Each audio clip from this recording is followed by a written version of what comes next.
I still remember the sound of the fluorescent light flickering above Sabrina's new office. The only noise in a room that had just sentenced me to irrelevance, Uncle Gordon, she began. Though her voice lacked any warmth, the board. And I agree, it's time for a fresh direction. And that starts with letting go of the past. Her tone was clinical, like she was cutting a line item from a budget spreadsheet. I waited for her to look at me, but her eyes stayed fixed on her laptop screen. Fingers tapping, already moving on. My name is Gordon Elwood. I'm 59 years old, and for the past 18 years I ran operations at Elwood Sons Machinery in Hamilton, Ontario. A company my father and his business partner built with grit, steel, and a handshake ethic. I wasn't the face of the company, never needed to be. My job was to make sure the machines ran, the orders shipped, and the people under my wing felt safe and steady, and for 18 years they did. Until now I didn't argue. Didn't ask for an explanation or a second chance. Just nodded once, stood up from the chair, and walked out of her glass-walled office with the same quiet dignity I'd carried since I was a teenager, welding rail parts in Burlington. As I passed the cubicles, some of the younger staff looked away. A few froze, not knowing what to say. Others didn't even notice I'd trained many of them myself, fresh out of trade school, uncertain, hungry. Now they were team leads, supervisors. I was proud of that. I still am. Packing up my office took less than 10 minutes. I'd never cluttered it. With more than a few photos, a mug from a safety award in 2012, and a brass gear clock Charles had given me when we hit our first 10 million in revenue. As I loaded the last item into a cardboard box, a part of me felt hollow, but another part felt unnervingly calm. You see, what Sabrina didn't know, what she hadn't even bothered to check, was that my employment contract had a clause. Section 14, subsection C. My father, Robert Elwood, and Charles Harper had inserted it themselves when they brought me on board, nearly 2 decades ago. It stated that if I was terminated without cause, I'd be owed severance equal to 24 months of salary, no negotiation, no fine print.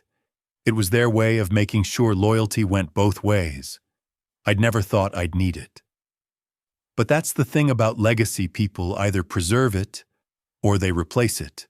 I walked through the loading dock one last time, past the machines I'd helped upgrade, the conveyor systems I'd redesigned, the safety protocols I'd championed. Each piece of equipment had a story. Accidents avoided, deadlines, met overtime, pulled during snowstorms. Now it would all run without me. Or not.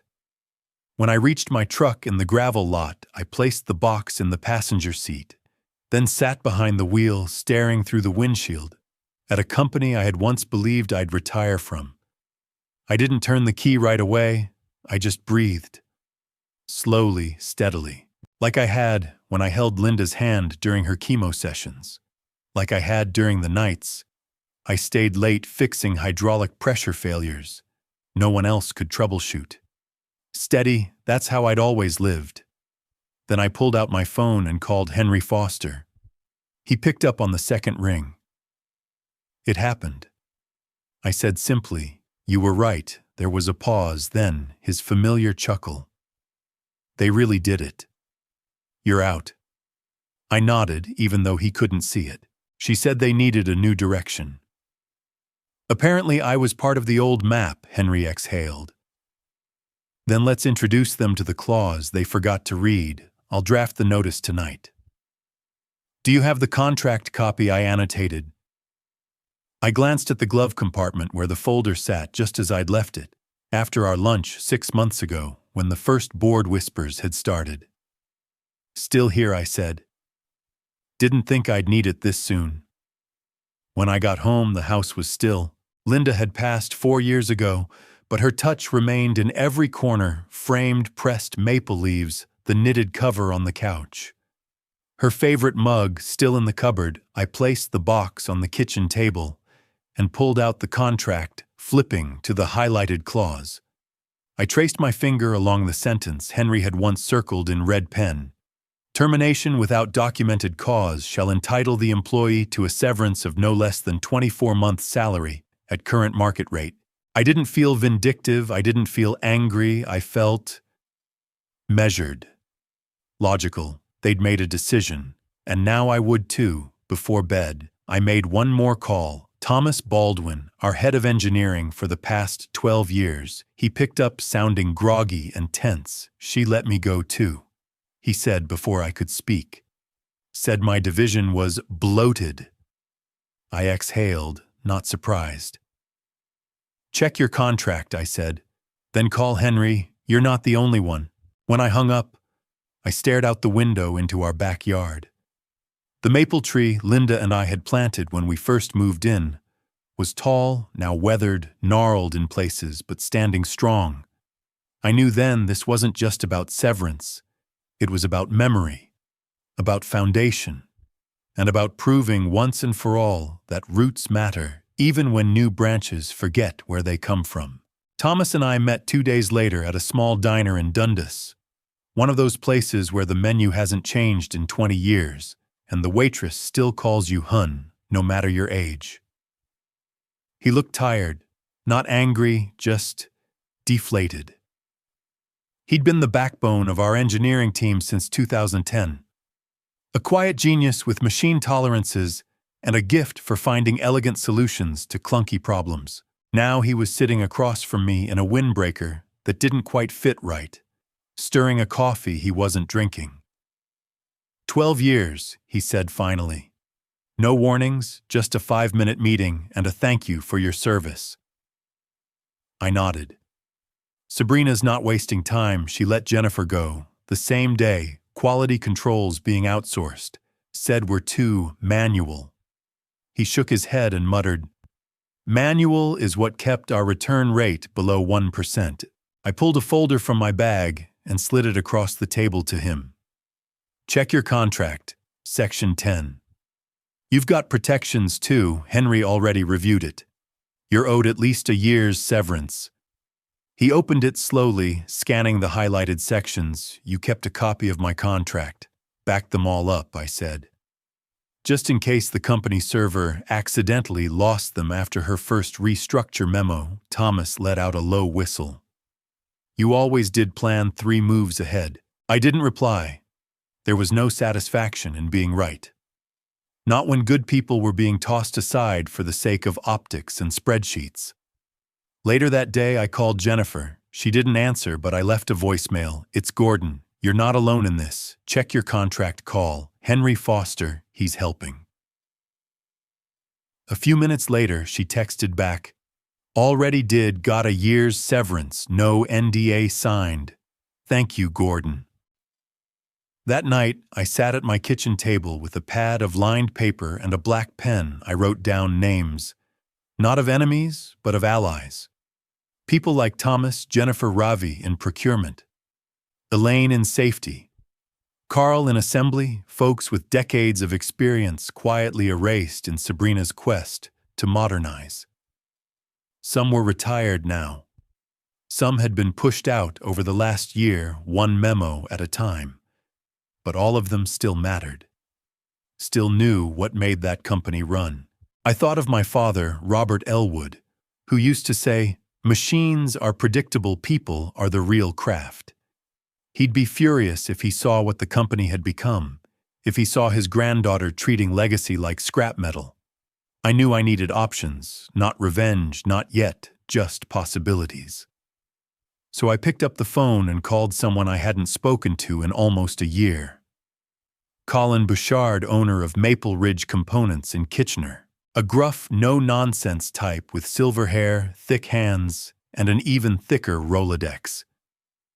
He'd approached me 3 times in the past 5 years, asking if I'd ever considered jumping ship. I always said no out of loyalty, but loyalty is a 2-way street, and mine had just been shut down with no detour. Colin answered on the second ring. "Gordon Elwood," he said with surprise. "Did hell freeze over?" I laughed once. Something like that. "You still looking to expand into small batch hydraulic components?" "Always," he said. "Especially if you're leading it, let's talk," I replied. The next day I drove to Kitchener. His facility was smaller than Harper's, but better lit, better run, and humming with energy. Young engineers paired with seasoned machinists. Quality posters, not just for show, but signed by actual team leads. It reminded me of what Elwood Sons used to be before synergy slides and MBA buzzwords. We sat in his glass-walled office, blueprints spread across the table. "We've got capacity," Colin said. "What I need is people, real people, not interns who think they're executives because they took a webinar." I smiled. "I know a few names." He leaned forward. "You're not just looking for a job, are you?"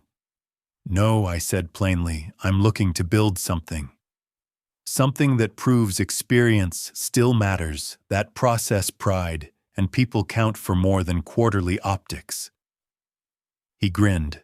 "You've got 6 months of budget. I'll fund the pilot division. After that, we go to market, or shut it down. Fair deal." When I got home that night, I opened a new folder on my desktop and typed 3 words at the top: Cornerstone Precision project. Then I emailed Thomas, Jennifer, and 2 others. "Meet me Saturday, Brantford, 10 a.m. Coffee's on me." I've got an idea worth hearing. I didn't sleep much. Not from stress, but from clarity. For the first time in weeks, maybe months, I felt awake. Focused. Not just reacting, but acting. They'd erased us like pencil on a whiteboard, but they'd forgotten one thing: ink always leaves a mark. 3 weeks after I cleared out my desk, I found myself in a downtown Toronto conference room, sitting across from the very people who thought I'd just walk away quietly. The room smelled like too much air conditioning and synthetic leather artificial.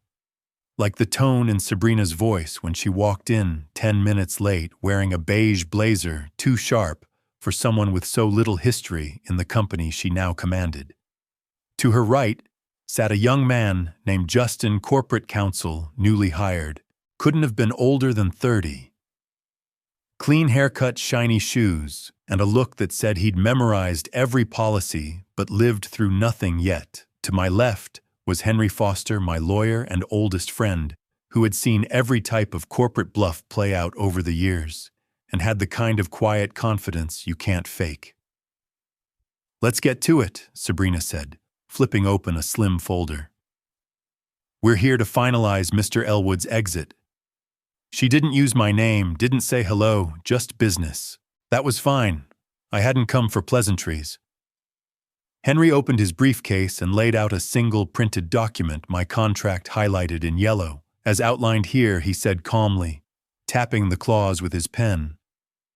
"Mr. Elwood is entitled to 24 months of severance at current salary, given that the termination was without documented cause." Justin leaned forward, scanning the page. I watched his expression shift from confident to unsure. Mimms. "Elwood," he said, "this clause references Appendix B, and I'm not seeing any written warnings or performance reviews." Sabrina rolled her eyes. "He was insubordinate, resistant to change, undermined direction." Henry didn't even flinch. "Where's the paper trail?" he asked. "'Cause requires documentation under Ontario labor law, patterns, warnings, performance plans. You can't call someone difficult and make that a legal reason to terminate." Justin rifled through a folder. Thin, embarrassingly so. "We'll offer 6 months severance," Sabrina snapped. Generous, considering I said nothing. Just looked at her. Calm, patient. Let the silence do its work. Henry closed the folder. "Then we proceed with litigation. In discovery, we'll also look into the mass dismissal of senior staff age over 50, lack of documentation, pattern of bias. That alone could qualify for a tribunal hearing under provincial guidelines." Justin blanched. Sabrina bristled. "Are you threatening me?" she asked. "No," I said, finally speaking. "I'm holding you accountable. There's a difference." That's when the door opened and Charles Elwood walked in. I hadn't seen him in months. His gait was slower, supported by a cane, and he looked thinner than I remembered. But his eyes, those sharp blue eyes, were still there. Still scanning the room like an old foreman walking the floor. Sabrina stiffened. "Dad, what are you doing here?" "Listening?" Charles said simply. He nodded to Justin. "Prepare the full severance." "As written in the contract, Dad," she started, but he raised his hand. "Not now." Henry and I stood. There wasn't much left to say. Sabrina looked at me with fire in her eyes. "This isn't over. I'll be reviewing every vendor. Any company that hires you can forget about doing business with Harper." Charles visibly winced, but said nothing. I just nodded. Then maybe it's time for someone else to lead the kind of company that doesn't threaten its elders when it gets uncomfortable. We walked out. The check would come later, $280,000 after tax, but I didn't feel victorious. I felt resolved. They wanted me gone. Now I had the freedom to build without them in the way. That evening, over fish and chips at a pub in Guelph, I met with Thomas, Jennifer, and Ravi from procurement. They'd all taken legal action. All were now free agents. All were interested in the same idea, building something new, not to compete with Harper, but to remind the market what carecraft and community looked like. Thomas sipped his ginger ale and looked at me. "So, what exactly are you proposing?" I opened my notebook and turned it around for them to see. It wasn't flashy, just a hand-drawn outline: Cornerstone Precision, small batch, custom hydraulics, zero outsourcing, veteran-led, Ontario-made. Jennifer leaned in. "This would take capital client staff." I nodded. "Collins covering the pilot budget, first 6 months.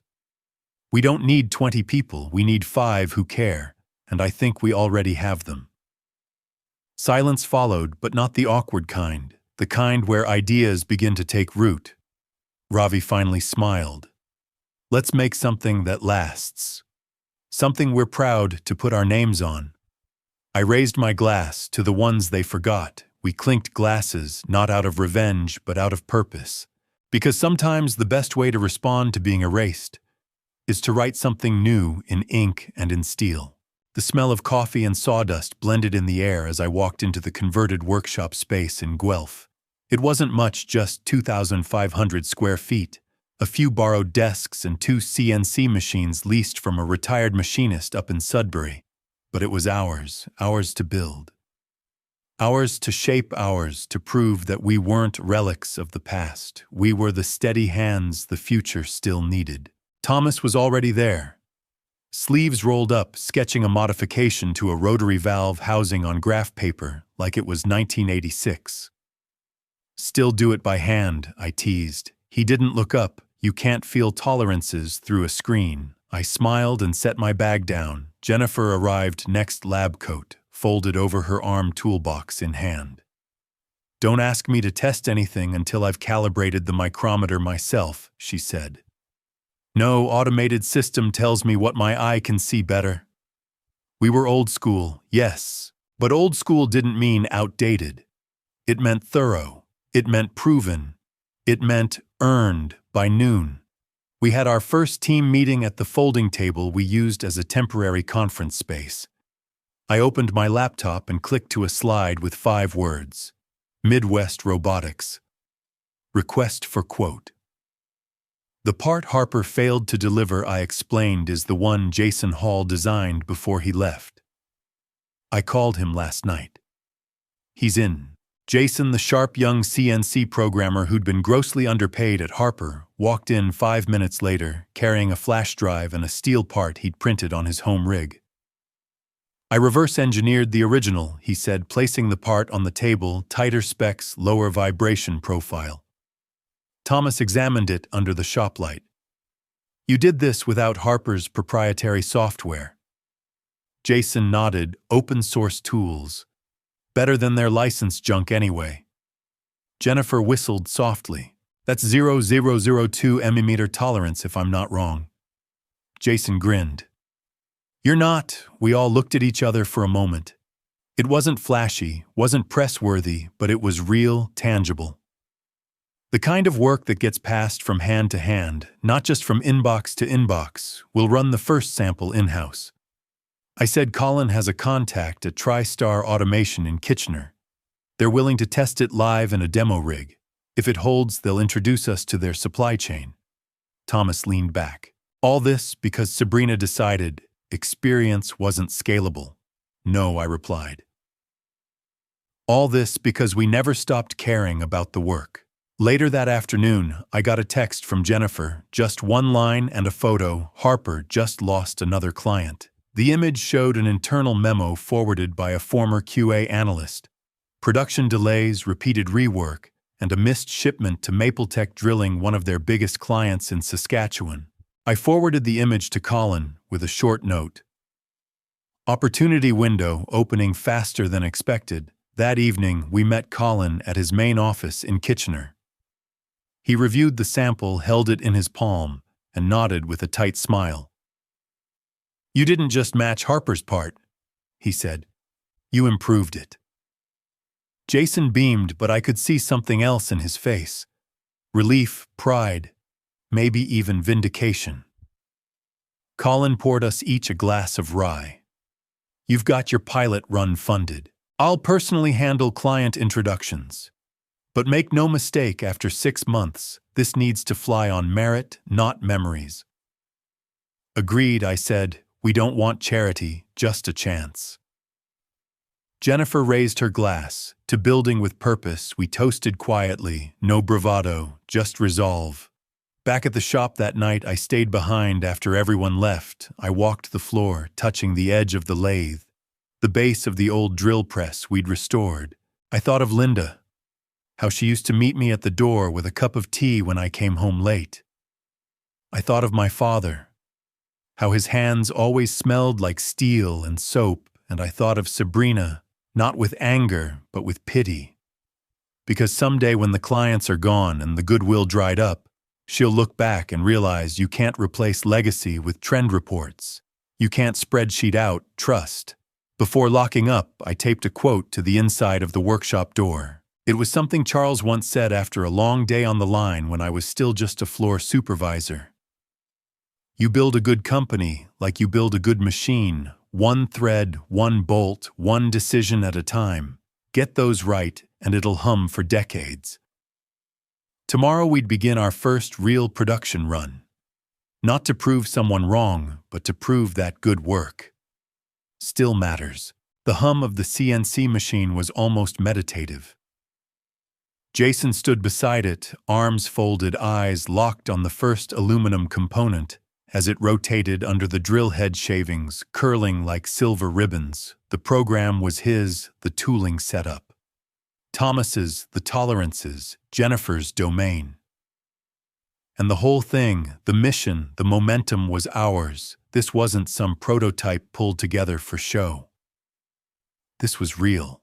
And when the final cut was made, and Jason slid the part off the spindle, he held it like something sacred that he said quietly is the first bolt we'd done it. The part, an adaptive flange for a modular hydraulic unit, was an improved version of the one Harper had failed to deliver to Midwest Robotics last quarter.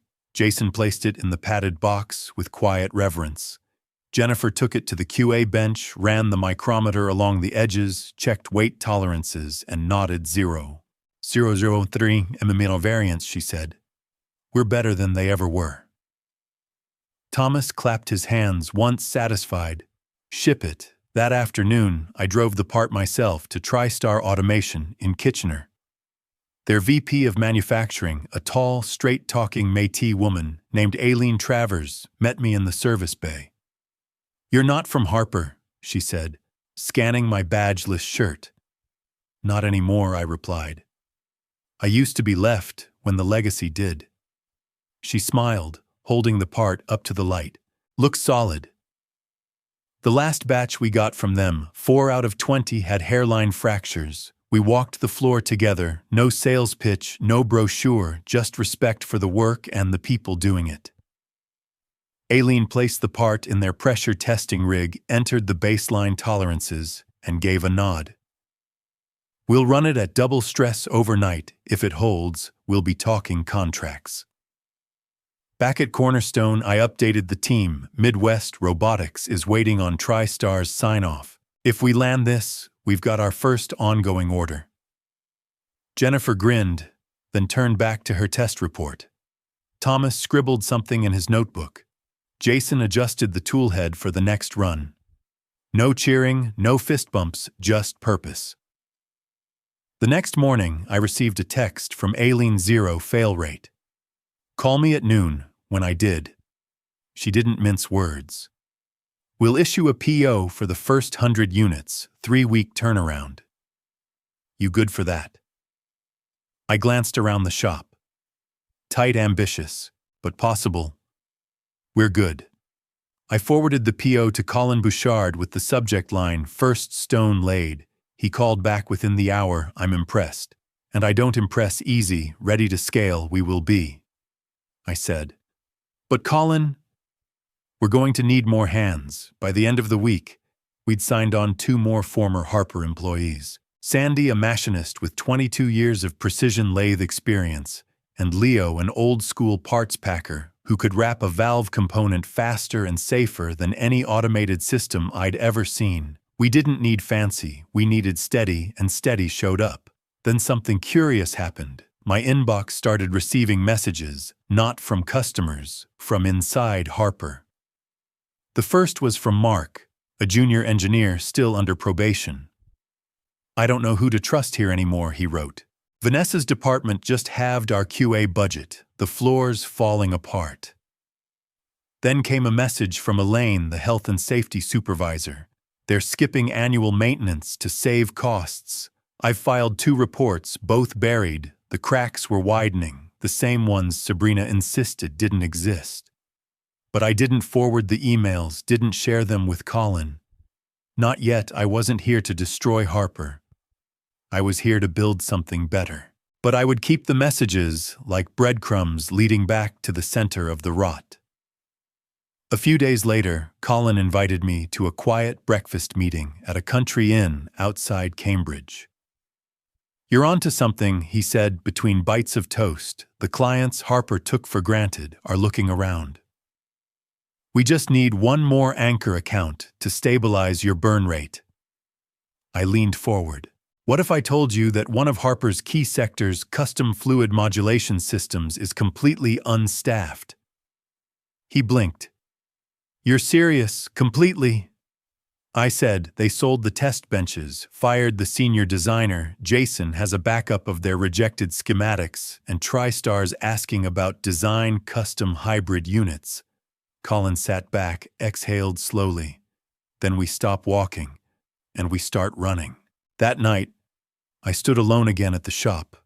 Looking at the row of parts lined up on the quality rack, I reached for the first bolt, the one Jason had made.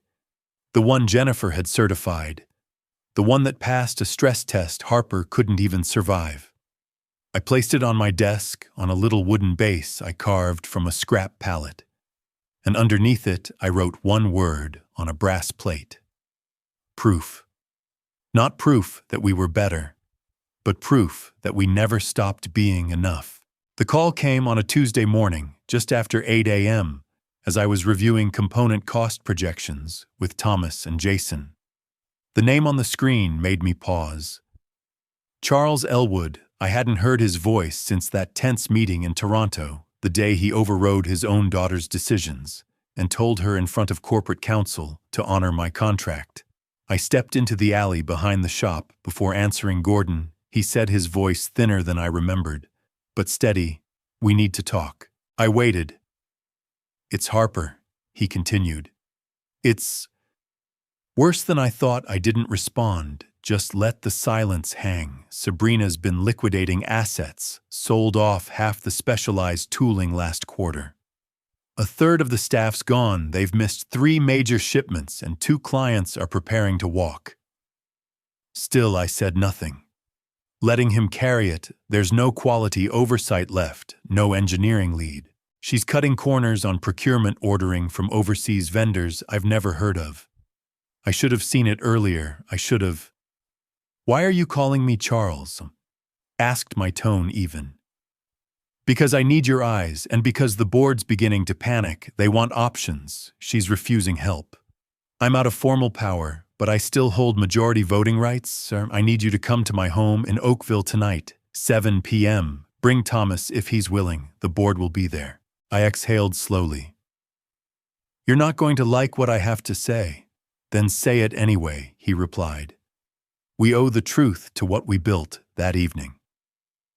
Thomas and I made the drive down Highway 403 in silence. The city gave way to quiet suburbs, and the house that had once hosted board retreats and family dinners now felt like a battlefield waiting to be drawn.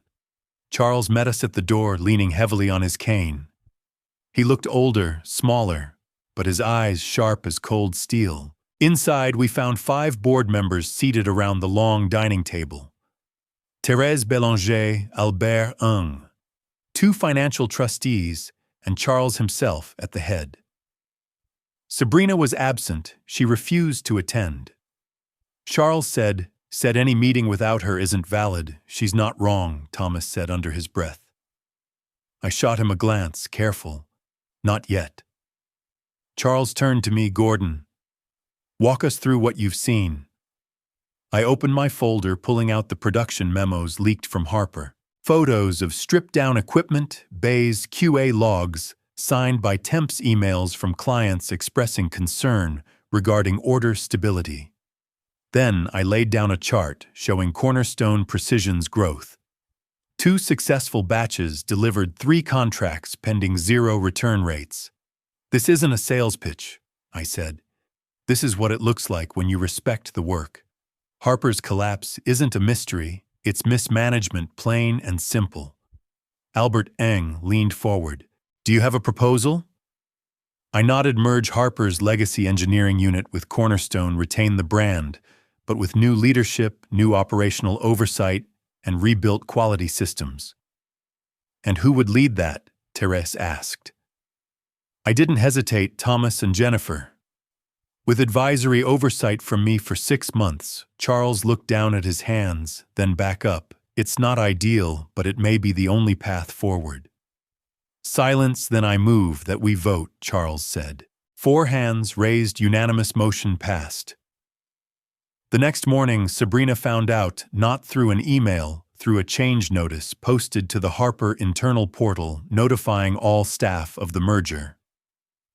A week later, I received a voicemail from her, short, cold. You're gutting my company. You'll regret this, and anyone who works with you will regret it too. I didn't reply. There was nothing left to say.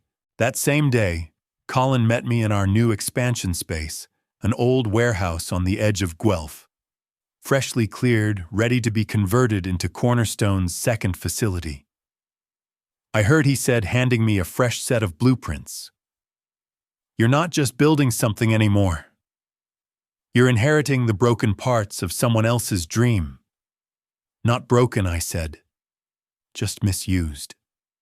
The bones are still good. The soul's still there. We stood in the empty concrete shell as sunlight poured through the high windows. Thomas walked the perimeter with a measuring wheel. Jennifer paced off, QA zone spacing. Jason took photos of the existing power lines for a rig layout. It didn't feel like revenge. It felt like rescue.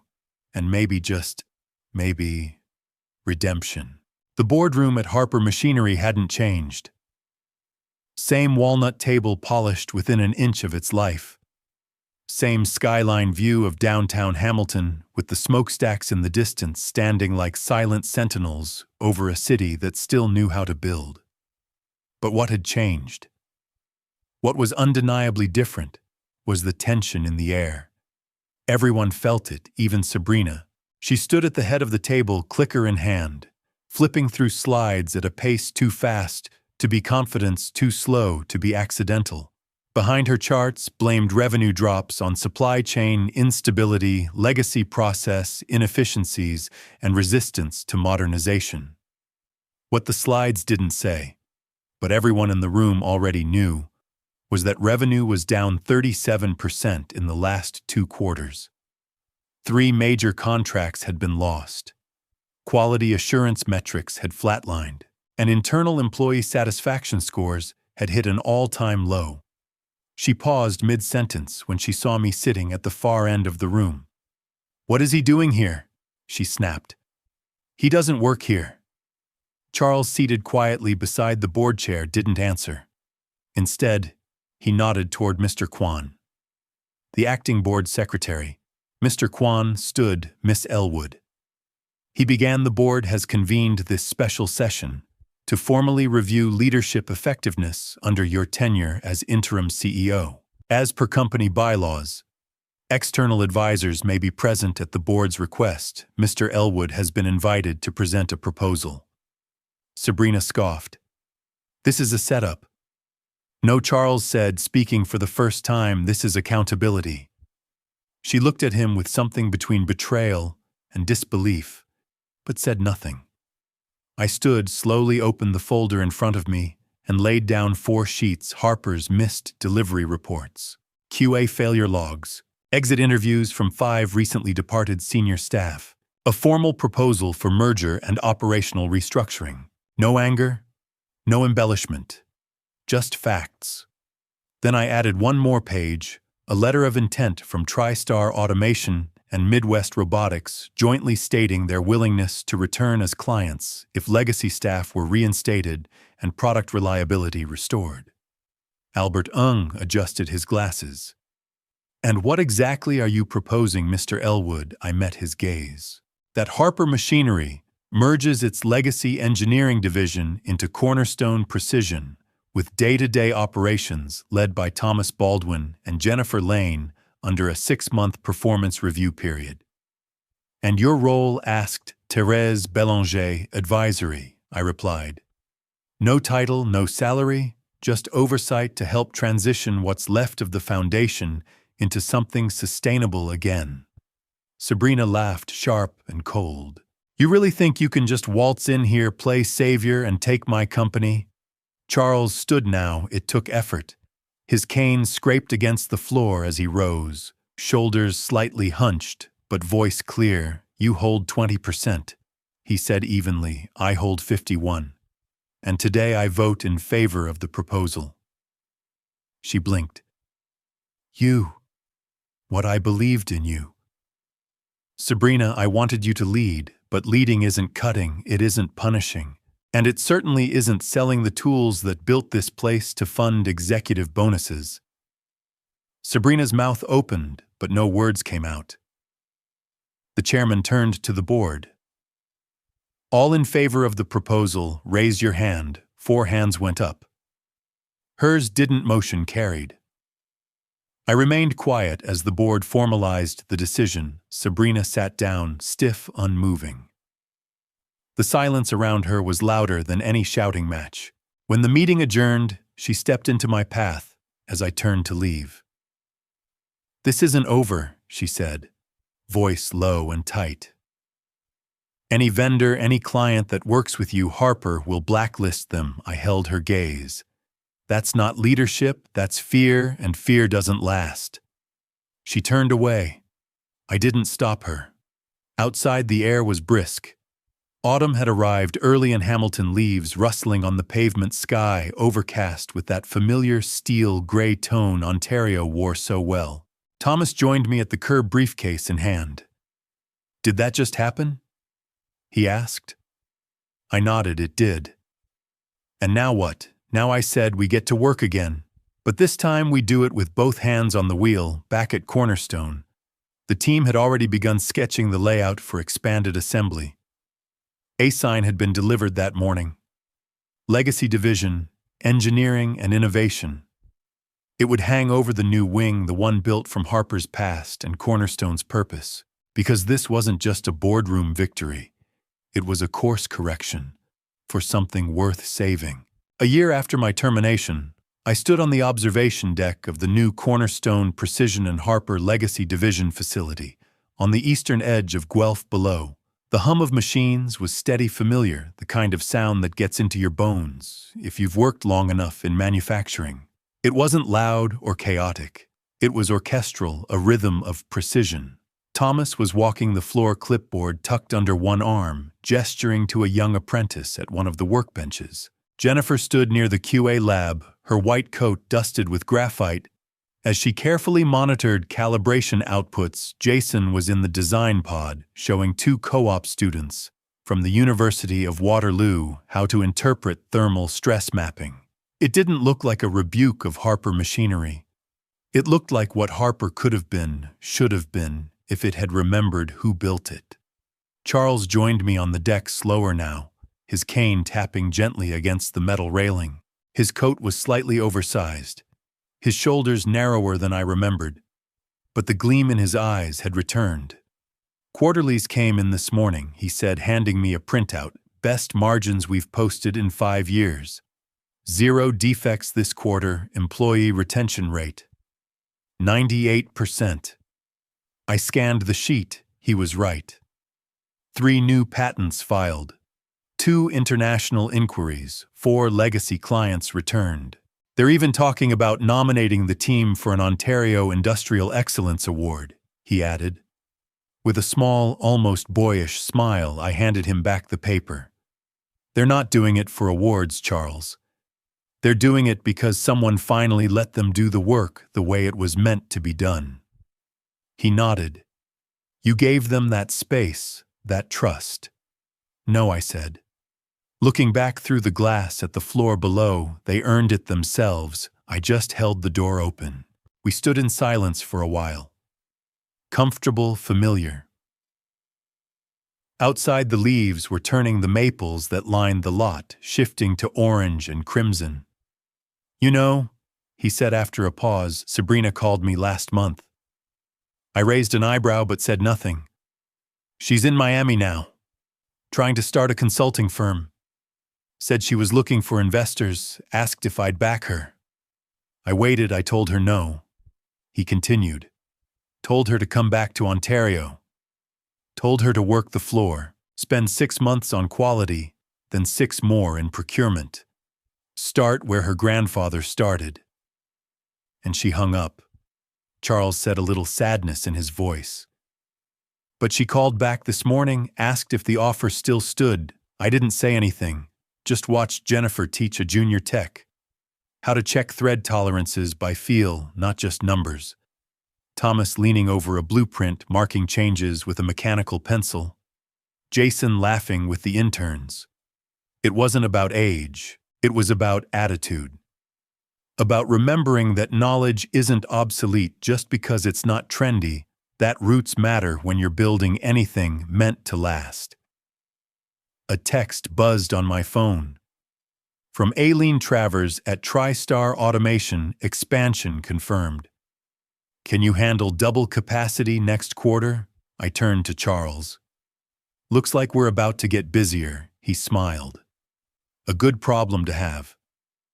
Later that day, I walked the production floor alone, stopped at each station. Not to inspect, just to listen. Listen to the way people spoke to each other. The way the equipment responded to steady hands. The way knowledge passed from one technician to the next, without ego or fear. And at the very end of the row, mounted on the wall of the engineering bay, was the first bolt, the one Jason had milled. The one Jennifer had verified. The one that proved quietly but unshakably that we were still worthy. It sat inside a glass case, below a brass plate that read, "Proof. That legacy still works." I didn't build a company to prove a point. I built it because something inside me couldn't watch a good foundation be stripped, sold, and forgotten. I didn't need a statue or a headline. Just a space where experience and innovation worked side by side. Cornerstone wasn't my revenge. It was my redemption. And in the quiet clatter of machines and minds at work, I finally found peace. In a world that often races toward what's new and flashy, this story reminds us of the quiet strength found in wisdom, loyalty, and experience. Gordon Elwood didn't fight for revenge. He stood up for values that were quietly discarded in the name of progress. The lesson here is clear: while innovation moves industries forward, It's the people who remember how things are built and why that keep those industries alive. Respect for institutional knowledge, ethical leadership, and the humility to listen are not old-fashioned. They're foundational. As we age, it can feel like the world forgets our worth, but this story reaffirms a deeper truth.